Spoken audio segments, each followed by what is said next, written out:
Pesa katika maisha yako ni jambo mojawapo, lakini kuwa na nidhamu ya kipesa ambayo inaweza kufanya pesa hiyo ikae au ikue ni jambo lingine kabisa.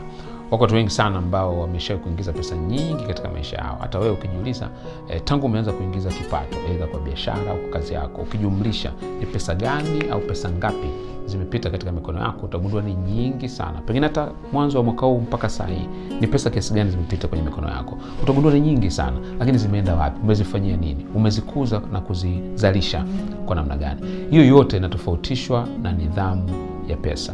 Mtu mwenye nidhamu ya pesa lakini ana kipato kidogo anaweza kufanikiwa haraka kwenye maeneo ya fedha kuliko mtu ambaye ana kipato kikubwa lakini nidhamu yake ya pesa ni ndogo. Kuna njia 4 ambazo unaweza kuzitumia kutengeneza nidhamu yako ya pesa kuanzia leo. Njia ya kwanza kabisa unaweza kuifanya ni kwamba mshirikishe mtu unayemheshimu sana malengo yako ya kifedha. Tafuta mtu unayemheshimu, mtu ambaye hutaki kumwangusha, mtu ambaye unamchukulia pengine kama kiongozi wako, mentor wako, mtu ambaye unamthamini, mtu ambaye unajua ukimwambia utajisikia kuwajibika kwake. Mwambie kuhusiana na malengo yake ya kifedha.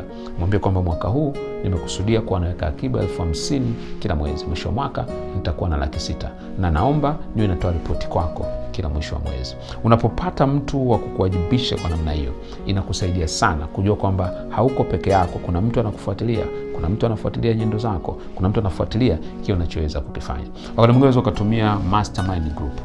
Unajikusanya watu 3 mpaka 5 ambao mnakubaliana kila mwezi sisi tutakuwa tunapeana ripoti. Hamfanyi kitu kingine chochote, ni kupeana tu ripoti. Mnakubaliana, pengine mnaunda group leno WhatsApp au mnakuwa mnakutana, kila mmoja anaelezea nitakuwa nafanya hiki kwa mwezi huu, nitakuwa nafanya hivi mpaka mwisho wa mwaka. Kwa mkikutana kila mtu anasema nimefanikiwa kufanya hiki, nimefanikiwa kufanya hivi. Hii itakusaidia kutengeneza nidhamu ya pesa kwa sababu kuna nguvu ya ziada ya nje ambayo inakusaidia mpaka pale utakapokuwa una uwezo wa kufanya hivi vitu wewe mwenyewe. Usikae tu na mipango yako mwenyewe.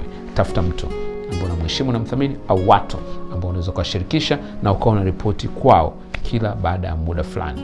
Na ikiwezekana kama wao wanafanya kama wewe pia wana malengo kama wewe, inasaidia sana kukuamsha na kukufanya uwe serious katika malengo yako. Jambo la pili unaweza ukalifanya ni kwamba tumia mfumo wa kukulazimisha kuweka akiba.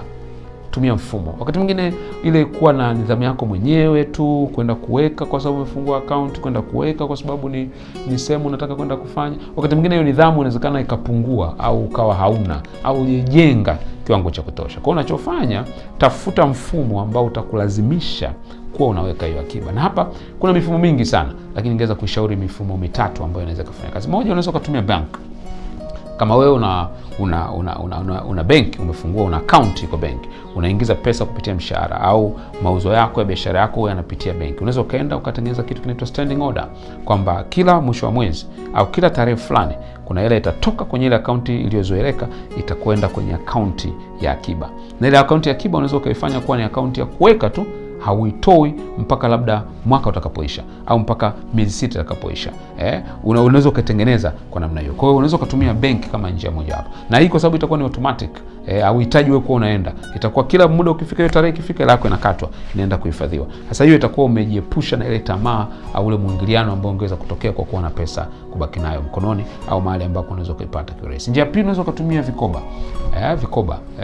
Village Community Bank wanaita au SACCOS, ambazo zinalazimisha kwamba kila mwanachama pengine lazima anunue hisa kiasi fulani kila mwezi. Sasa hii itakulazimisha ufanye hivyo hata kama utaona pesa yako ni ndogo, kwa sababu unajua nisipofanya hivyo pengine utaondolewa kwenye hiyo kikundi, au pengine itakuletea madhara fulani ya penalty na vitu kama hivyo, au utashindwa kuja kukopa hela nyingi pale baadaye. Kwa hiyo unaweza kutumia njia ya kikoba kama njia mojawapo ya kukusaidia kuwa na uwezo wa kuwa na nidhamu ya kuweka akiba.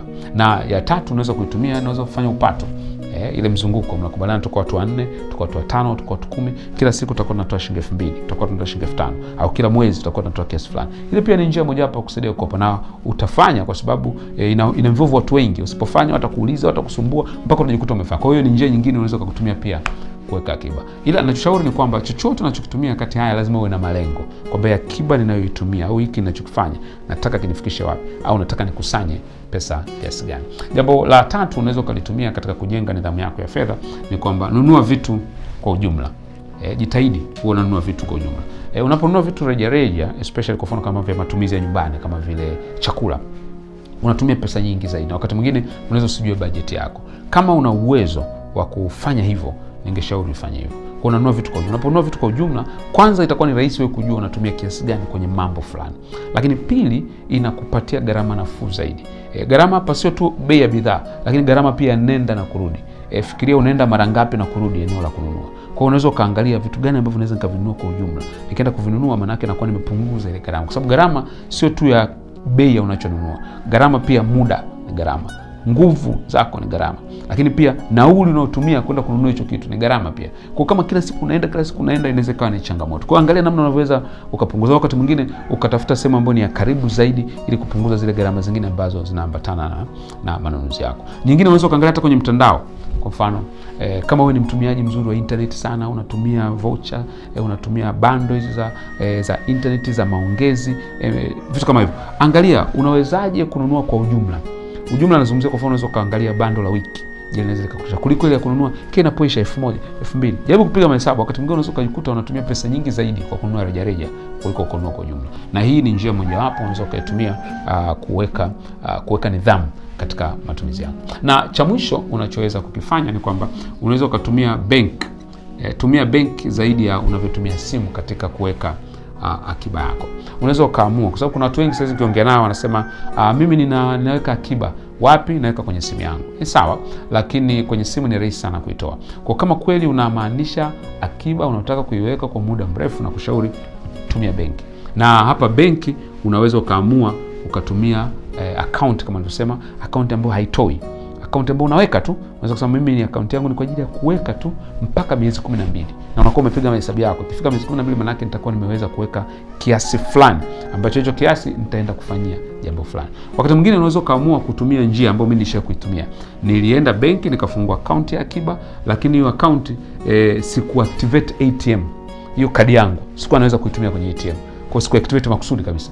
Ili nikitaka kuchukua pesa na maanisha lazima niende ndani. Na ule usumbufu nikishaanza kufikiria tu inakuwa tayari ni kitu cha kunikatisha tamaa. Kwa hiyo ni kadi ipo lakini haina ATM kabisa, siwezi kuitumia kwenye ATM. Kwa hiyo ni njia nyingine unaweza kaamua kuitumia pia na wewe kama sehemu ya kukujengea nidhamu. Baadaye ukishakuwa na nidhamu yako imeshajijenga, unaweza tu kufanya vile ambavyo unaona ni sawa. Sijajua kama wewe katika hizo njia nilizosema, njia gani unafikiri unaweza kuanza kuitumia sasa hivi kujenga nidhamu ya fedha kwenye maisha yako. Niandikia hapo chini kwenye comment, tuendelee kujifunza kwa pamoja. See you at the top. Tazame Mwokozi, usoni mwake mzuri, mambo ya dunia ugeuka tukita